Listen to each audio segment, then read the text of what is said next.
नमस्कार, आप देख रहे हैं इंडिया न्यूज और मैं हूं आपके साथ शुभेंदु सिंह। रुक कर लेते हैं सुपरफास्ट खबरों का। टीकाकरण को लेकर बोले सीएम शिवराज सिंह चौहान, दूसरे डोज में फ्रंटलाइन वर्कर्स को मिलेगी प्राथमिकता। कोरोना के साथ बच्चों के टीकाकरण को लेकर शासन प्रतिबद्ध। मध्य प्रदेश में फिलहाल नहीं खुलेंगे स्कूल। स्कूल खोलने को लेकर अन्य राज्यों के मुख्यमंत्री, केंद्रीय मंत्री और अफसरों से चर्चा करेंगे सीएम शिवराज।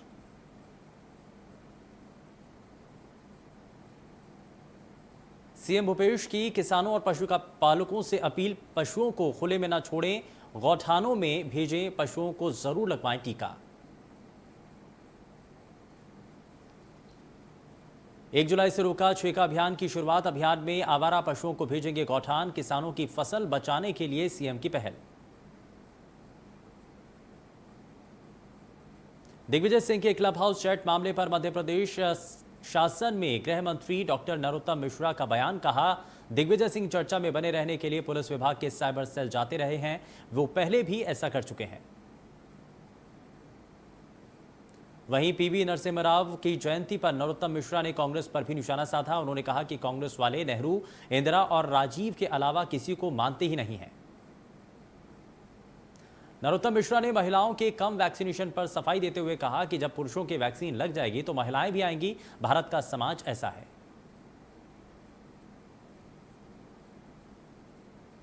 चिकित्सा शिक्षा मंत्री विश्वास सारंग का बयान। कहा, एमपी में कोरोना के केस लगातार कम हो रहे हैं। वैक्सीन को लेकर हमने जून का टारगेट पूरा किया। कोरोना टीकाकरण के साथ साथ गैस पीड़ित संगठनों के विरोध और दिग्विजय सिंह पर दिया बयान। कहा, हम गैस पीड़ितों को रोजगार देना चाहते हैं। दिग्विजय सिंह नागरिक भारत के हैं, बात पाकिस्तान की करते हैं। क्लब हाउस चैट को लेकर बीजेपी की शिकायत करने भोपाल में साइबर सेल पहुंचे Digvijay Singh. BJP IT cell के खिलाफ की शिकायत। दिग्विजय ने अपने बयान को संपादित कर ट्विटर पर वायरल करने का आरोप लगाया। उन्होंने कहा कि जो बयान वायरल हुआ वैसा उन्होंने नहीं कहा था।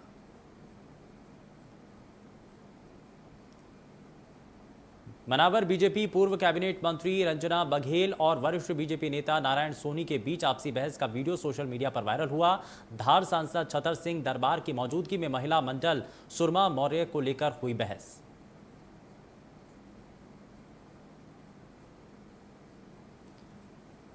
छत्तीसगढ़ राज्य पिछड़ा वर्ग आयोग में विवाद का मामला। जबरिया पदभार संभालने के बाद फिर दफ्तर पहुंचे डॉक्टर सियाराम साहू। कुर्सी नहीं मिलने पर जमीन पर बैठकर की कामकाज की शुरुआत।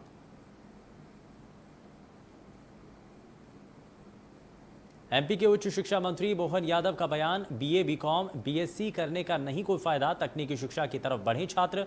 दिग्विजय सिंह के सत्यानाशी वाले बयान पर की माफी मांगने की मांग। इंदौर में दिग्विजय के पीएम को लेकर दिए बयान पर बीजेपी अनुसूचित मोर्चा ने दिग्विजय के खिलाफ प्रदर्शन किया। दिग्विजय सिंह के पोस्टर नाले में डालकर जताया विरोध। इंदौर में किसानों के समर्थन में कांग्रेस का हंगामा। ट्रैक्टर पर सवार होकर कांग्रेसी विधायक पहुंचे सांसद शंकर लालवानी के घर। किसानों की समस्याओं को लेकर सांसद से चर्चा की। मध्य प्रदेश में सामूहिक अवकाश पर नर्सेस एसोसिएशन 12 सूत्रीय मांगों को लेकर जारी है प्रदर्शन। मांगे नहीं मानने पर अनिश्चितकालीन हड़ताल की चेतावनी। रायपुर में डीजल के दामों को लेकर ट्रांसपोर्टर्स का प्रदर्शन। ट्रक मालिकों ने अपने ट्रकों में लगाए काले झंडे। मुख्यमंत्री के नाम कलेक्टर को ज्ञापन सौंपा। एमपी में आज ट्रांसपोर्टर्स का काला दिवस। बढ़ते डीजल के भाव और भारी टैक्स को लेकर किया विरोध। मांगे नहीं मानने पर देशव्यापी चक्का जाम की चेतावनी। रायसेन में नेशनल हाईवे 12 पर लगा जाम के कारण भोपाल जबलपुर मार्ग रहा बंद। पहाड़ पर ब्लास्टिंग के कारण सड़क पर गिरे थे पत्थर। रायपुर में अभियान के बीच वैक्सीन की कमी। टीकाकरण केंद्रों से वापस लौट रहे लोग। वार्डों के केंद्र से समय से पहले टीके समाप्त और कम डोज मिलने के कारण बिगड़ी स्थिति।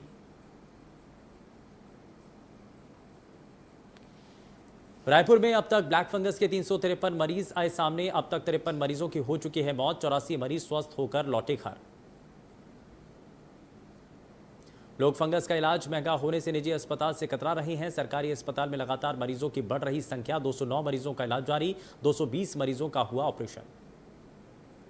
जबलपुर में ब्लैक फंगस के मरीजों के लिए राहत भरी खबर, जबलपुर में बनेगी ब्लैक फंगस की संजीवनी।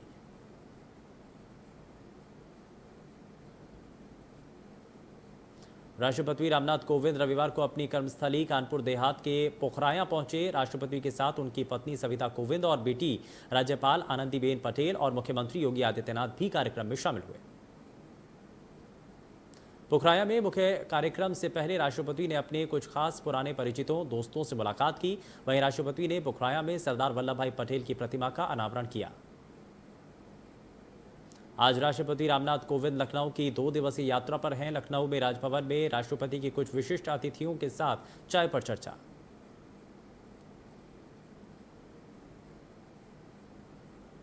आंध्र प्रदेश में उपराष्ट्रपति एम वेंकैया नायडू ने विशाखापट्टनम में पूर्व प्रधानमंत्री पीवी नरसिम्हा राव की 100वीं जयंती पर उन्हें श्रद्धांजलि दी।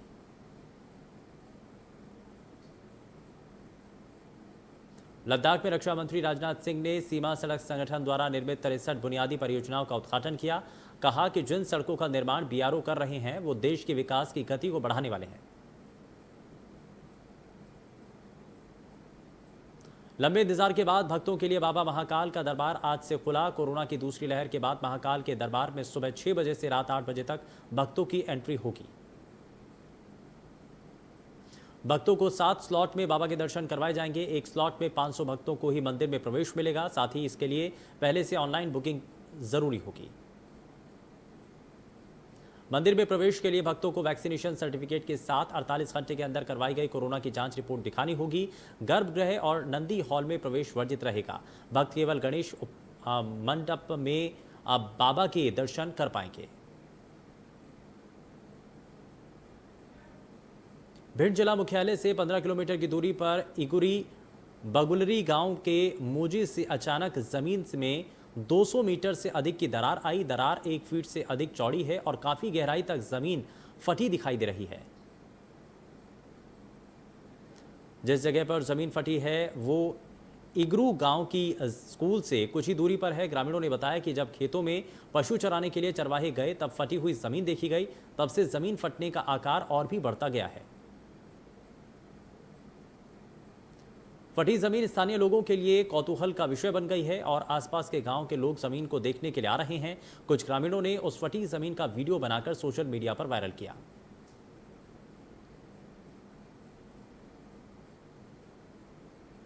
खबर दामों से है, जहां 3 साल इंतजार के बाद बारेलाल पाकिस्तान से भारत वापस लौटा।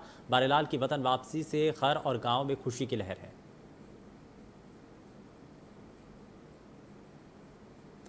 शीशपुर पटी गांव के बारेलाल 3 साल पहले भटक कर पाकिस्तान पहुंच गया था। मानसिक रूप से कमजोर बारेलाल आदिवासी गांव से लापता हो गया था। नौटा थाने में गुमशुदगी की रिपोर्ट दर्ज की गई थी। बारेलाल की तलाश जारी थी। बोरेलाल के पाकिस्तान में होने की खबर आई। प्रदेश शासन ने केंद्रीय शासन से कहा और केंद्र शासन के प्रयासों के 3 साल बाद बारेलाल अपने घर पहुंचा।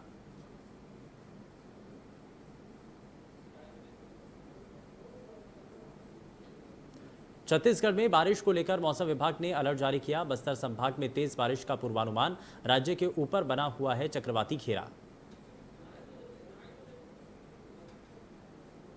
छत्तीसगढ़ में मानसून अपने शबाब पर है। लगातार बारिश के बाद अब धमतरी के बांधों में पानी की आवक शुरू हो गई।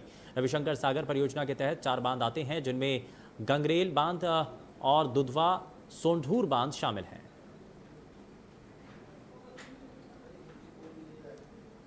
पिछले साल अच्छी बारिश के कारण बांध 100% भरे थे। अगर इस साल भी मौसम विभाग की भविष्यवाणी सही साबित होती है तो इस साल भी धमतरी के सभी बांध 100% भरेंगे।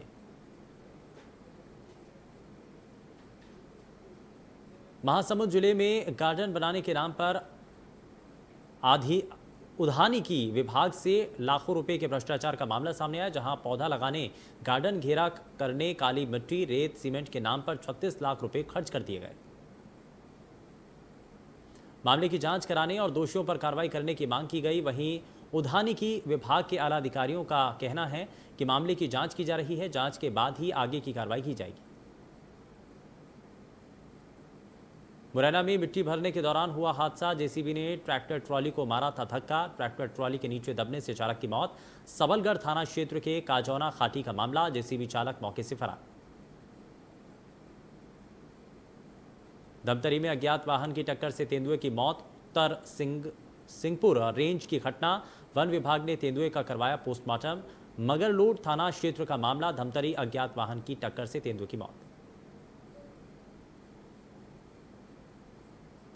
रायसेन में दो प्रेमियों ने अपनी प्रेमिकाओं को मारकर जमुनिया खाटी में फेंका। दोनों युवतियों को गंभीर हालत में किया गया जिला अस्पताल रेफर। युवतियों को शादी का झांसा देकर भोपाल से रायसेन लाए थे दोनों युवक।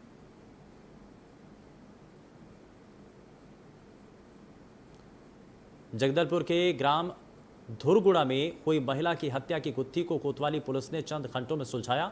धुरगुड़ा गांव में महिला की धारदार हथियार से हमला कर हत्या कर दी गई थी। मामले में आरोपी पति बुधराम नाग को घेराबंदी कर पकड़ा। आरोपी ने पूछताछ में अपना जुर्म स्वीकार किया। घटना में इस्तेमाल किए गए हथियार को पुलिस ने जब्त किया। राजगढ़ जिले के खिलचीपुर में देर रात ई बाइक शोरूम में भीषण आग लग गई। आग लगने से शोरूम में रखी करीब 20 बाइक जलकर पूरी तरीके से खाक हो गई। आग लगने से करीब 15 लाख से ज्यादा का नुकसान हुआ। आसपास के लोगों की सूचना के बाद दुकान मालिक ने दमकल वाहन को सूचना दी। बावजूद इसके दमकल वाहन मौके पर 1 घंटे की देरी से पहुंचा। आग के कारण का अभी तक खुलासा नहीं हो पाया।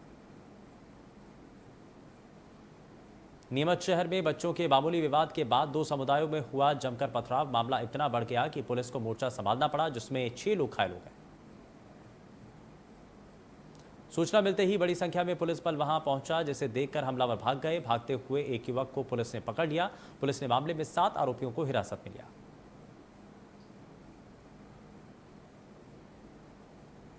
ग्वालियर में पुरानी दुश्मनी के चलते युवक को मारी गोली। युवक को पैर में लगी गोली। घटना के बाद युवक को अस्पताल में भर्ती कराया गया। दमोह जिले के हटा थाना क्षेत्र में दिल दहला देने वाला मामला सामने आया। एक युवक ने अपनी बुजुर्ग मां का सर दीवार से पटक पटक कर उसे मौत के घाट उतार दिया। वहीं सूचना पाकर हटा पुलिस ने आरोपी खरग राम को गिरफ्तार कर लिया है और पुलिस के अनुसार शराबी बेटे को मां ने शराब पीने के लिए पैसे देने से मना कर दिया था।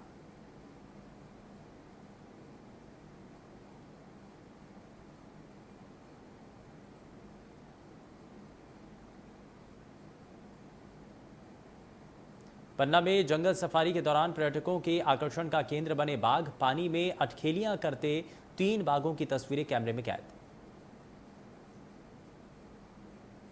विदिशा में टीकोद ग्राम के खेत में नागनागिन की अद्भुत लीला देखने को मिली। नागनागिन का ये जोड़ा लगभग 2 घंटे तक मदमस्त होकर एक दूसरे के साथ कभी जमीन पर तो कभी काफी ऊंचे उठकर प्रणय लीला में मग्न रहा।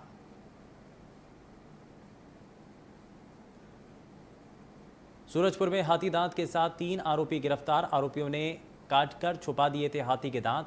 प्रतापपुर में 11 जून को मृत अवस्था में मिला था हाथी। छत्तीसगढ़ में 1% के नीचे आई कोरोना की संक्रमण दर। 24 घंटे में मिले 244 नए मरीज। 4 लोगों की हुई मौत।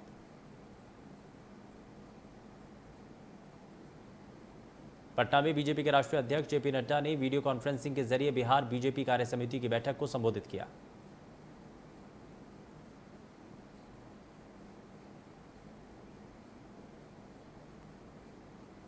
असम के मुख्यमंत्री हेमंत बिस्व शर्मा ने ऐलान किया कि 5 लाख रुपए तक की पारिवारिक आय वाली ऐसी महिलाओं को 2.5 लाख रुपए की मदद दी जाएगी जिन्होंने कोरोना संक्रमण के चलते अपने पति को खो दिया है।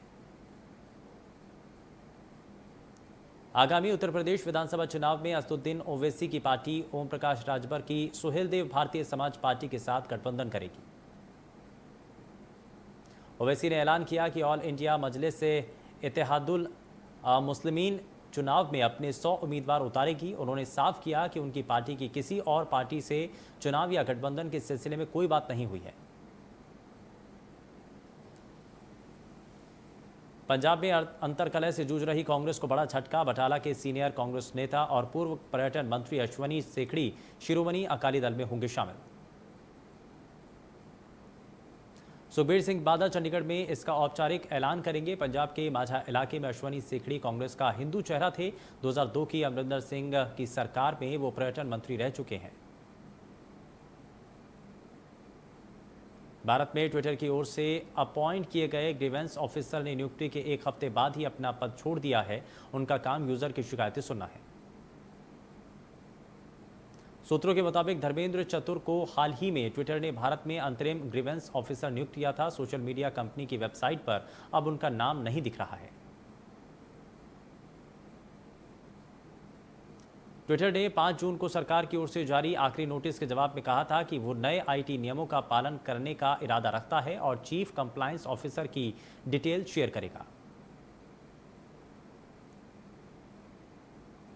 कश्मीर में पुलवामा जिले में आतंकवादियों ने जम्मू कश्मीर पुलिस के एसपीओ और उनकी पत्नी की गोली मारकर हत्या कर दी।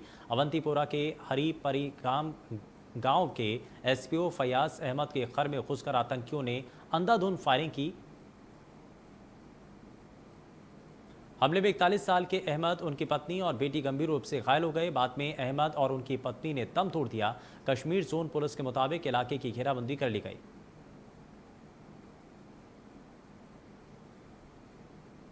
जम्मू कश्मीर पुलिस के पूर्व विशेष पुलिस अधिकारी और उनकी पत्नी के पार्थिव शरीर को पुलवामा जिले के गांव में उनके परिजनों के द्वारा कब्रिस्तान में दफनाया गया।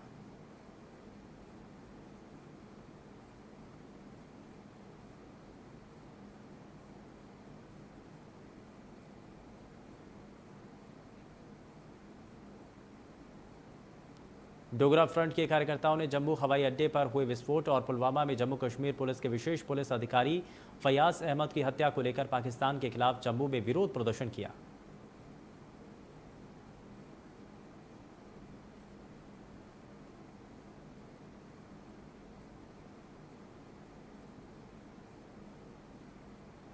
जम्मू एयरफोर्स स्टेशन के टेक्निकल एरिया में हुए दोनों धमाके पुलिस के मुताबिक लो इंटेंसिटी के थे, जिसमें एयरफोर्स में तैनात 2 जवानों को चोटें आई हैं।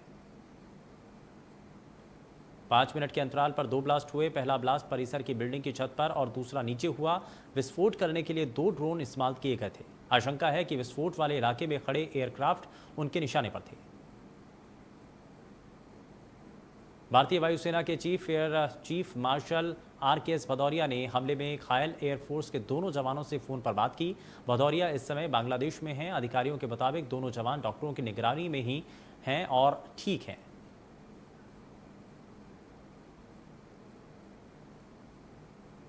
जम्मू कश्मीर पुलिस ने आतंकी संगठन लश्कर-ए-तैयबा की एक और बड़ी साजिश को नाकाम करते हुए करीब 6 किलो विस्फोटक के साथ एक आतंकी को गिरफ्तार किया। पुलिस का दावा है कि आतंकी किसी भीड़भाड़ वाले इलाके में बम धमाका करने की फिराक में था।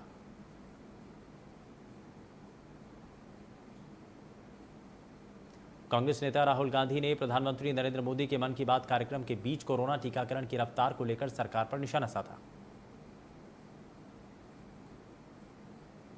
राहुल गांधी ने पीएम पर तंज कसते हुए ट्वीट किया कि बस हर देशवासी तक वैक्सीन पहुंचा दो, फिर चाहे मन की बात भी सुना दो। अपने ट्वीट में उन्होंने टीकाकरण से जुड़ा एक वीडियो भी शेयर किया। मंत्री शहनवाज हुसैन का बयान, देश की जनता जान गई है कि राहुल गांधी सिर्फ भ्रम पैदा करते हैं। राहुल गांधी मन की बात सुने या ना सुने, लेकिन देश की जनता के मन में नरेंद्र मोदी बसते हैं और वो उनकी बात सुनते हैं। अमेरिका में फ्लोरिडा के मियामी स्थित सर्फासाइड शहर में शुक्रवार देर रात समुद्र के सामने बनी एक 13 मंजिला इमारत अचानक भरभरा कर गिर गई थी। हादसे में अब तक 5 लोगों की मौत हो चुकी है, जबकि 159 से ज्यादा लोग अब तक लापता हैं। 3 दिन बाद इस हादसे के कारणों का खुलासा होने लगा है। पता चला कि अक्टूबर 2018 में इंजीनियरों ने इमारत की बड़ी दरारों के जानलेवा साबित होने की चेतावनी दी थी कि स्विमिंग पूल से हो रहा पानी का रिसाव घातक साबित हो सकता है।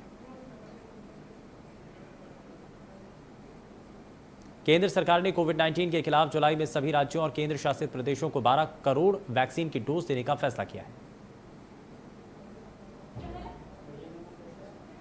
इसमें कोविशील्ड के 10 करोड़ शॉट्स और कोवैक्सीन के 2 करोड़ डोज वितरित होंगे। भारत में वैक्सीनेशन के अपने सर्वश्रेष्ठ सप्ताह के रिकॉर्ड के बाद केंद्र सरकार ने यह फैसला लिया।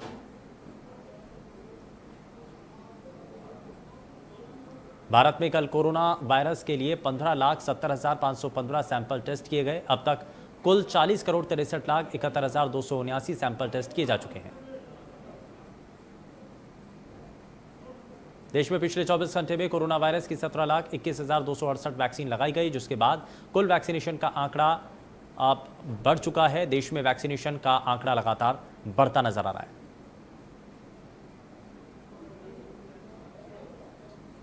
भारत में ट्रेंड के हिसाब से तीसरी लहर का खतरा कम। विशेषज्ञों का मानना है कि भारत ने टीकाकरण के लिहाज से अहम पड़ाव पार कर लिया है।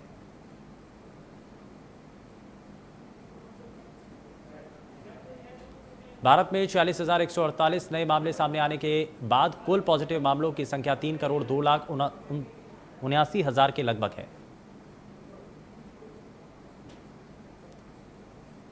58,578 नए डिस्चार्ज के बाद कुल डिस्चार्ज की संख्या 2,93,09,607 हुई। देश में सक्रिय मामलों की कुल संख्या 5,72,994 है।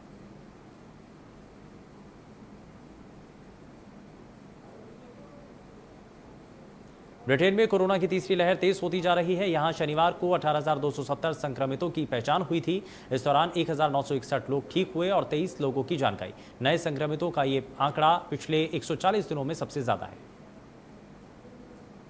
एएनआई के मुताबिक रिपोर्ट में दावा किया गया है कि वुहान में शुरुआती तौर पर सामने आए कोरोना मरीजों का डेटा गायब कर दिया गया। पहले इस डेटा को ऑनलाइन एक्सेस किया जा सकता था।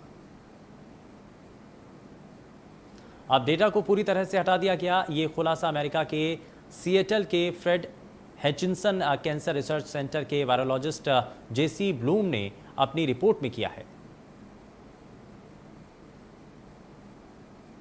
दिल्ली में अनलॉक 5 की गाइडलाइंस को लेकर डीडीएमए ने औपचारिक आदेश के मुताबिक आज दिल्ली में जिम और योगा संस्थानों को 50% क्षमता के साथ खोलने की इजाजत दी गई है। जिम और योगा संस्थानों में कोविड व्यवहार का पालन कराना संस्थान के मालिक की जिम्मेदारी होगी। साथ ही मैरिज हॉल, बैंकेट हॉल और होटल में ज्यादातर 50 लोगों के साथ शादी समारोह आयोजित करने की इजाजत दी गई है। राजस्थान सरकार ने कोरोना वायरस से संक्रमण के मामलों में आई गिरावट को देखते हुए लॉकडाउन में और ढील देने का फैसला किया। इसके तहत सरकारी कार्यालय अब शाम 6 बजे तक खुल सकेंगे। वहीं जिन व्यापारिक प्रतिष्ठानों के कर्मचारियों को टीके के कम से कम एक खुराक लग चुकी है, वो 3 घंटे अतिरिक्त शाम 7 बजे तक खुले रह सकेंगे। धार्मिक स्थलों को भी सशर्त खोलने और 1 जुलाई से विवाह सभागार और बारात घर खोलने की अनुमति देने से शादी विवाह के कार्यक्रम होने लगेंगे।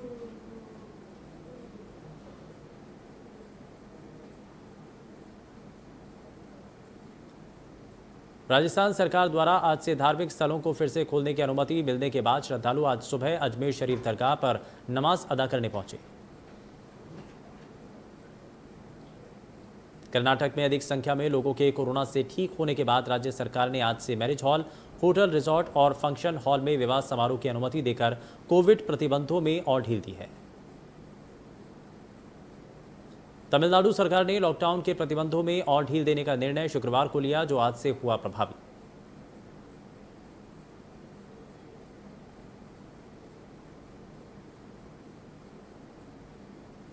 दिल्ली एम्स के गोदाम में आज सुबह करीब 5 बजे आग लग गई। आग पर काबू पा लिया गया है। घटना में किसी के हताहत होने की सूचना नहीं है।